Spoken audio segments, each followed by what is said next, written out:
Assalamualaikum warahmatullahi wabarakatuh. Perkenalkan, nama saya Laili Muafiroh, mahasiswa Universitas Terbuka, program studi PGSD. Kali ini saya akan melakukan praktikum tentang struktur sistem pencernaan. Di sini saya sudah menyiapkan alat peraganya. Praktikum struktur sistem pencernaan. Sistem pencernaan adalah kumpulan organ dan juga struktur yang bekerja bersama untuk memproses makanan, menyerap nutrisi, serta mengeluarkan zat sisa dari tubuh.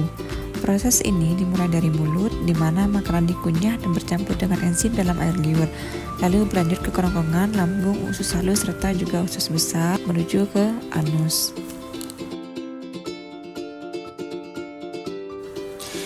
Yang pertama, mulut.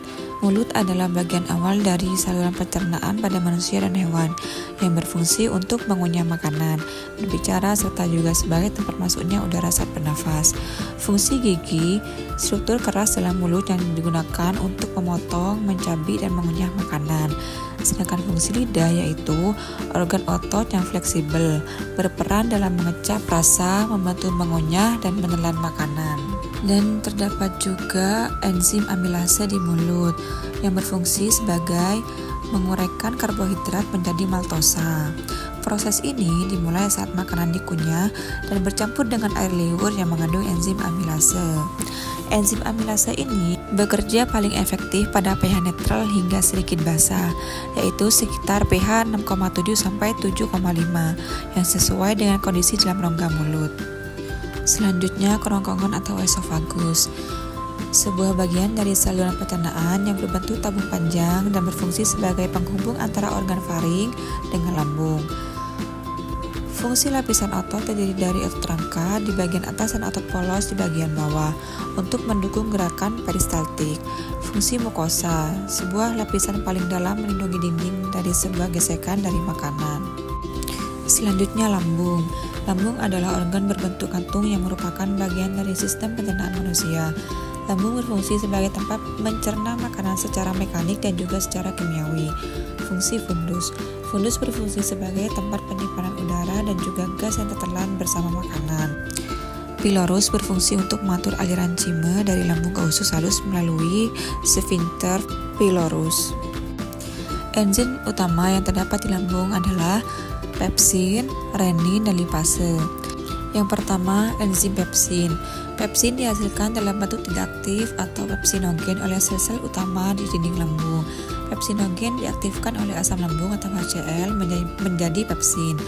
Fungsinya mencerna protein menjadi peptida atau rantai pendek asam amino. pH optimal sekitar 1,5 sampai 3,5. Selanjutnya, usus halus. Usus halus adalah bagian dari sistem pencernaan manusia yang berupa saluran panjang berbentuk tabung yang terletak di antara lambung dan usus besar. Usus ini berfungsi untuk mencerna makanan. Fungsi duodenum. Duodenum berfungsi untuk melanjutkan pencernaan makanan, khususnya untuk pencernaan kimiawi. Fungsi jejunum adalah untuk menyerap sebagian besar nutrisi dari makanan yang sudah dicerna. Di usus halus, terjadi pencernaan kimiawi paling lengkap dengan bantuan enzim dari pankreas dan dinding usus halus sendiri. Berikut enzim-enzim utama yang bekerja di usus halus. Yang pertama, enzim dari pankreas masuk ke duodenum melalui saluran pankreas. Ada enzim amilase pankreas, lipase pankreas, tripsin dan kimotripsin, dan yang terakhir karboksipeptidase. Kemudian enzim dari ujung dinding usus halus, terutama di usus kosong atau jejunum dan ileum. Yang pertama ada enzim maltase, laktase, sukrase, dipeptidase. Selanjutnya usus besar. Usus besar adalah akhir dari saluran pencernaan manusia yang berfungsi untuk menyerap air dan juga elektrolit dari sisa makanan serta membentuk dan menyimpan feses sebelum dikeluarkan melalui anus. Fungsi kolon. Kolon berfungsi untuk menyerap air dan garam dari sisa makanan serta membantu pembentukan feses. Fungsi rektum. Rektum berfungsi sebagai tempat penyimpanan sementara feses sebelum dikeluarkan melalui anus. Kesimpulan praktikum kali ini yaitu sistem pencernaan manusia merupakan rangkaian organ yang bekerja secara terkoordinasi untuk mencerna makanan. menyerap nutrisi, dan membuang sisa zat yang tidak diperlukan oleh tubuh. Proses ini dimulai dari mulut, dilanjutkan ke kerongkongan, lambung, usus halus, usus besar, hingga anus dengan bantuan enzim dan cairan pencernaan.